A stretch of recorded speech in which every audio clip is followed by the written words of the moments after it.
हरिओम हरिओम हरिओम। पितरों के प्रति श्रद्धा। मृत्यु के उपरांत मानव का क्या होता है, यह प्रश्न आदिकाल से अनुत्तरित चला आ रहा है और रहस्य भी बना हुआ है।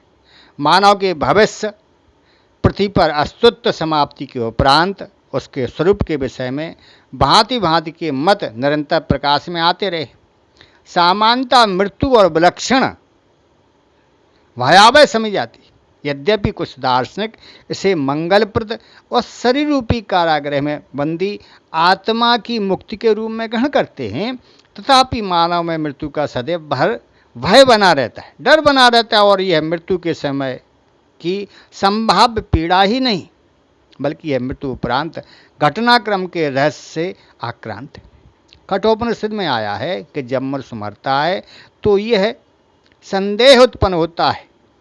कुछ लोगों के मत से मृत्यु उपरांत जीवात्मा की सत्ता रहती है, कुछ लोग ऐसा नहीं मानते। आदिकाल से ही ऐसा विश्वास रहा है कि मृत्यु के समय व्यक्ति को विचार रहता है, जो विचार रहता है उसी के अनुसार दैनिक जीवन के उपरांत उसका जीवात्मा आक्रांत होता है। अंते मति सागति।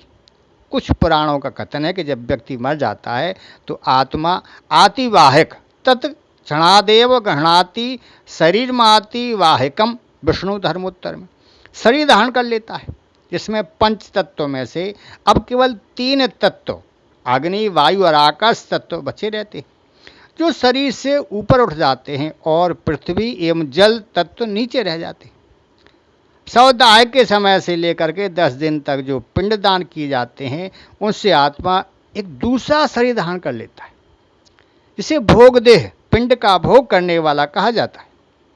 वर्ष के अंत में जब सपिंडीकरण होता है, आत्मा एक तीसरा शरीर धारण कर लेता है, जिसके द्वारा कर्मों के अनुसार स्वर्ग या नरक को जाता है।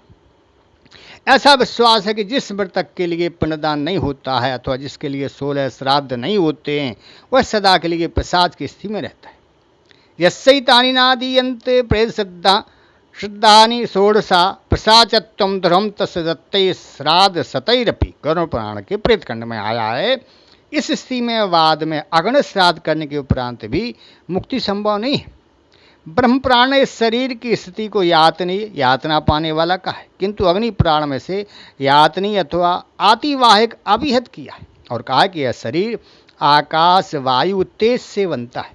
पद्म पुराण का कथन है कि जो व्यक्ति कुछ पाप करते हैं, वे मृत्यु के उपरांत भौतिक शरीर के समान ही दुख भोगने के लिए एक शरीर पाते हैं।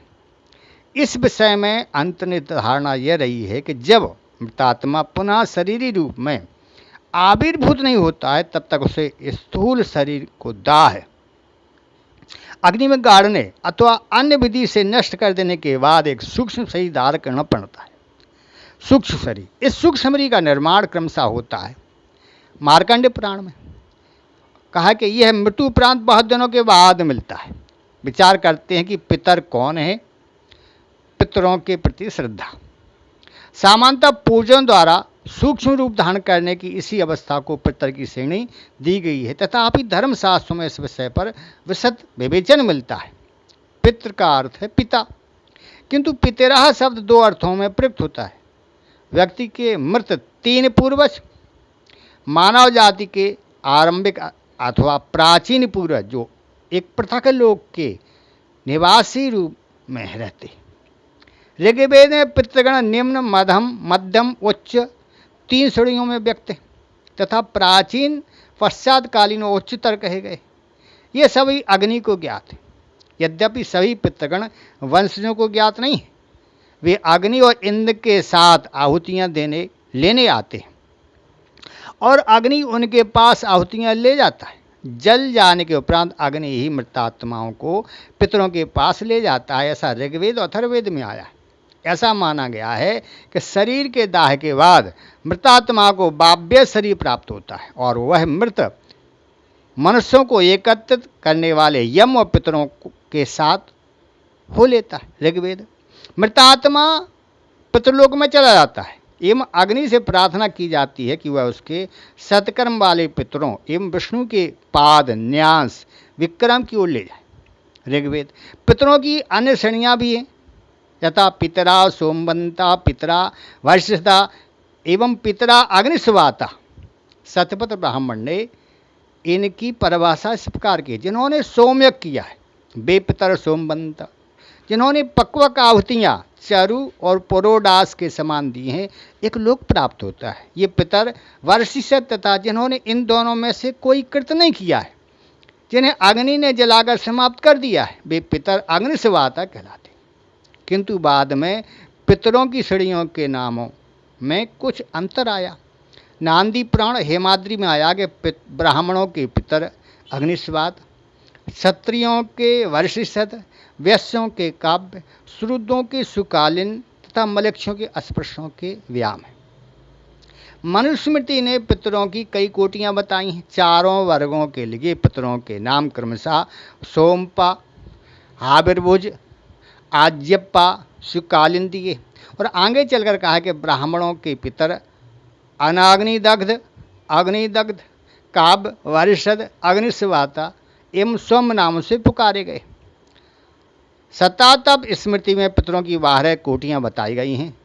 पिंडराजा, लेपभराजा, नंदी मुख और अश्वमुख, वायु पुराण, ब्रह्मांड पुराण, पद्म पुराण, विष्णु, धर्मोत्तर एवं अन्य पुराणों में पितरों के 7 प्रकार बताए हैं, जिनमें 3 अमूर्तिमान और 4 मूर्तिमान। स्कंद पुराण ने पितरों की 9 कोटियां बताई हैं।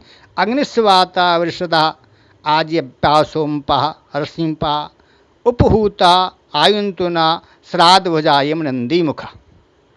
मनुस्मृति ने कहा कि ऋषियों से पितरों की उद्भूति हुई, पितरों से देवों एवं मानवों की तथा देवों से सावर जंगम के संपूर्ण लोक की उद्भूति हुई।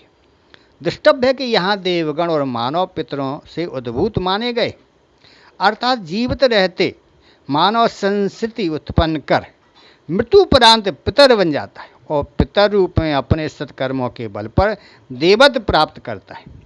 वैदिक रीत की बहुत सी युक्तियों में पितरः शब्द व्यक्ति के समीपवर्ती मृत पुरुष पूर्वजों के लिए प्रयुक्त हुआ है। तैत्रीय ब्राह्मण में उल्लेख है, अतः 3 पीढ़ियों तक वे पूर्वजों को नाम से विशिष्ट रूप से रंजित करते हैं, क्योंकि ऐसे बहुत से पितर हैं जिन्हें आहुति दी जाती है। किंतु वैदिक साहित्य के उपरांत की रचना में, विशेषतः पुराणों में, पितरों के मूल एवं प्रकारों के विषय में विशद वर्णन मिलता है। हरिओम हरिओम हरिओम।